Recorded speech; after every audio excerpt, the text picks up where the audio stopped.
sesuatu yang baik ya, supaya Betul berkah sekali, ya. pastinya dong. Nah, oleh karena itu makanya hari ini berjumpa lagi dengan saya Zaskia Meka Dan saya Saru Gunawan dalam acara Berita Islami Masa Kini. Kini. Banyak Ya. informasi-informasi menarik Ya. yang menjadi kejutan bagi para pemirsa Trans TV tentunya Ya. lewat acara kita ini ya. Betul banget, dan nanti juga akan ada cerita seorang mu'alaf. Itu memang selalu menarik ya. Nanti Betul. ada kisah seorang mu'alaf yang dulunya adalah orang yang suka mentatokan Yakuza. Yakuza betul ya, dan sekali. dia Pokoknya masuk menjadi Islam. Betul, dan ketika menjadi muslim, waduh luar biasa sekali ya. Ini bisa menjadi inspirasi juga buat kita Betul. ya. Tapi itu nanti dulu, karena pertama kita akan membahas keistimewaan batu Hajar Aswad. Betul, apakah makna dari Hajar Aswad ini dan menciumnya itu wajib apa sunnah sih? Oke. Langsung aja ya. Ya, mari sama-sama kita saksikan tayangan berikut ini.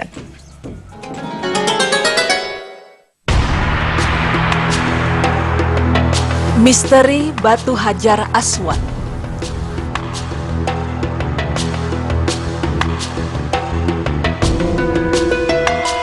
Pemirsa, tentu kita pernah mendengar kisah Nabi Ibrahim alaihissalam yang diperintahkan Allah Subhanahu wa Ta'ala untuk membangun kembali Ka'bah.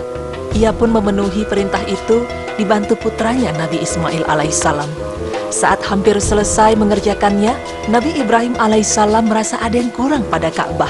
Kemudian ia memerintahkan putranya, "Anakku, pergilah engkau mencari sebuah batu lagi yang akan aku letakkan di Ka'bah sebagai penanda bagi manusia." Nabi Ismail alaihissalam mematuhi perintah ayahnya. Ia pergi dari satu bukit ke bukit lain untuk mencari batu yang paling baik. Ketika sedang mencari, malaikat Jibril datang pada Nabi Ismail alaihissalam dan memberinya sebuah batu yang cantik. Dengan senang hati ia menerima batu itu dan segera membawanya untuk diberikan pada ayahnya. Nabi Ibrahim alaihissalam pun gembira dan mencium batu itu beberapa kali. Kemudian Nabi Ibrahim alaihissalam bertanya pada putranya, "Dari mana kamu peroleh batu ini, anakku?" Nabi Ismail alaihissalam menjawab, "Ayahku, batu ini aku dapat dari yang tidak memberatkan cucuku dan cucumu." Nabi Ibrahim alaihissalam mencium batu itu lagi dan diikuti juga oleh Nabi Ismail alaihissalam. Begitulah, sampai saat ini banyak yang berharap bisa mencium batu yang dinamai Hajar Aswad itu. Umar bin Khattab pernah menyampaikan bahwa Rasulullah Shallallahu Alaihi Wasallam sendiri pernah menciumnya.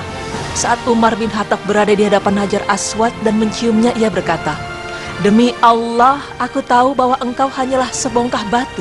Seandainya aku tidak melihat Rasulullah Shallallahu Alaihi Wasallam menciummu, niscaya aku tidak akan menciummu." Hadis riwayat Muslim 228.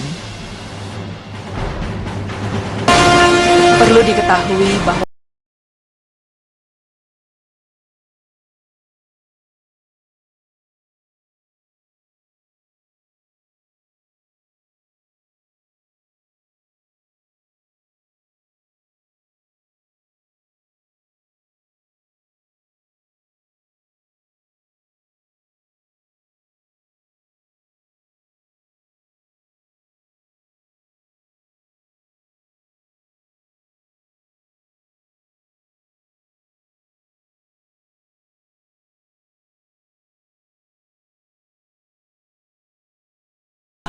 batu ini pernah hilang dan pecah. Kementerian Urusan Keislaman, Wakaf, Dakwah, dan Penyuluhan Kerajaan Arab Saudi dalam situsnya memberikan detail sejarah peletakan kembali Hajar Aswad ini sebagai berikut.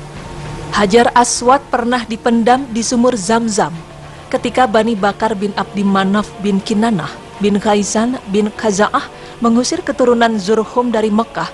Amir bin Harits bin Madhah al-Jurhumi keluar membawa 2 patung emas kepala rusa dan Hajar Aswad. Kemudian dipendam di sumur Zamzam, lalu mereka berangkat menuju Yaman.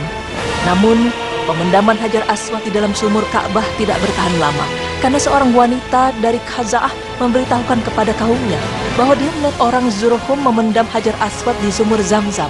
Kemudian mereka meletakkan Hajar Aswad kembali ke tempatnya. Hal ini terjadi sebelum pembangunan oleh Qusay bin Kilab. Setelah Mekah dikuasai oleh suku Karamitah, di bawah pimpinan Abu Tahir al-Karmuti, mereka membantai 1.700 orang di Masjidil Haram. Mereka merampas harta orang-orang dan perhiasan Ka'bah, merobek-robek kiswah penutup Ka'bah, merampok benda-benda berharga dalam Ka'bah, melepas pintu Ka'bah dan memerintahkan pula untuk mengambil talang emasnya. Pada tanggal 7 Zulhijjah tahun 317 Hijriah, Abu Tahir Al-Khatib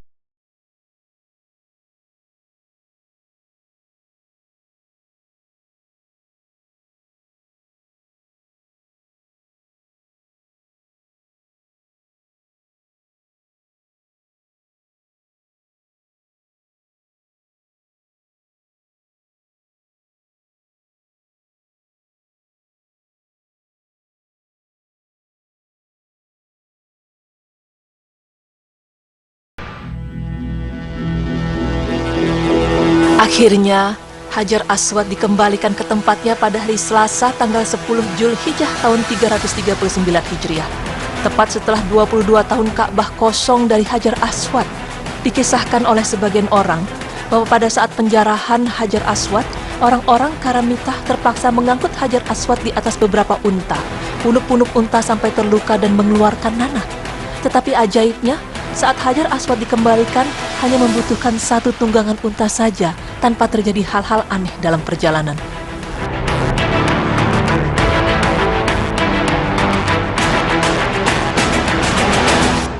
Pemirsa, Hajar Aswad memang merupakan bagian yang tidak bisa terpisahkan dari Ka'bah. Ia menjadi tanda awal dan akhir dari ritual tawaf.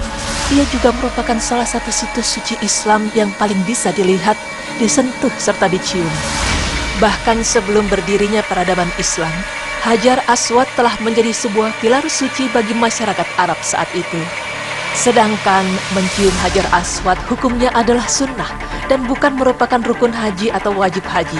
Akan tetapi hal tersebut disunnahkan bagi yang mampu dan yang tidak berat untuk melaksanakannya.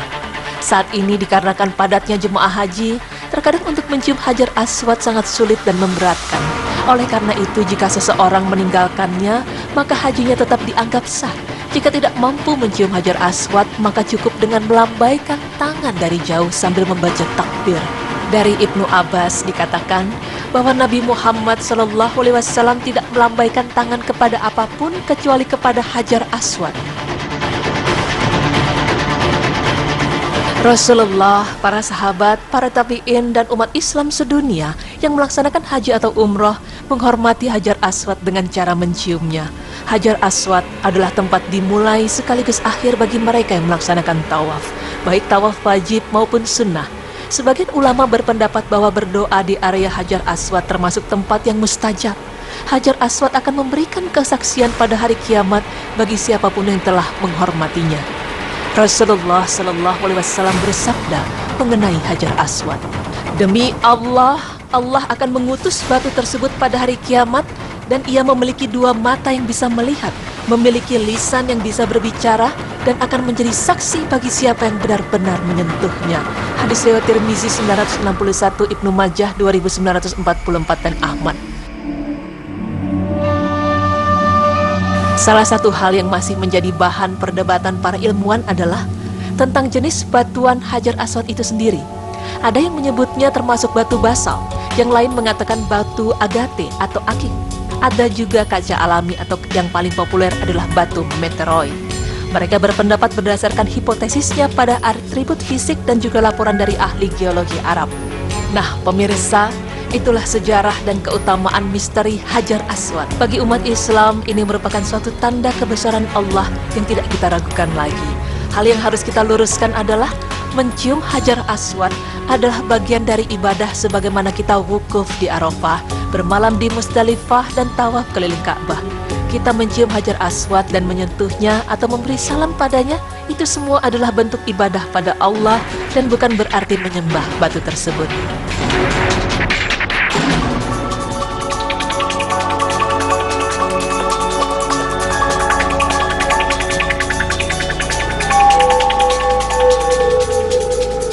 Ya, jadi kita tahu ya pemirsa, sekarang ternyata batu Hajar Aswad itu dulunya berwarna putih dan pernah hilang selama 22 tahun. Betul, dan saat ini sudah kembali dan menjadi sebuah keutamaan ya bagi masyarakat yang berumroh ataupun berhaji, tetapi ini bukan merupakan keharusan. Betul ya. sekali. Meskipun di sebuah hadis itu dinyatakan bahwa akan menjadi saksi nantinya Hajar Aswad siapa yang menciumnya, ya.